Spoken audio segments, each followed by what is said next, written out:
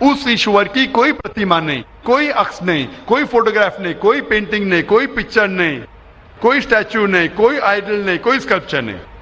تو جب آپ ہندو مذہب کی کتابوں کا مطالعہ کرتے پتا چلتا ہے ہندو مذہبی کتاب میں بھی لکھا ہے خدا ایک ہے, اس خدا کا کوئی عکس نہیں. اور برہم سوتر جو ہندوازم کا ہے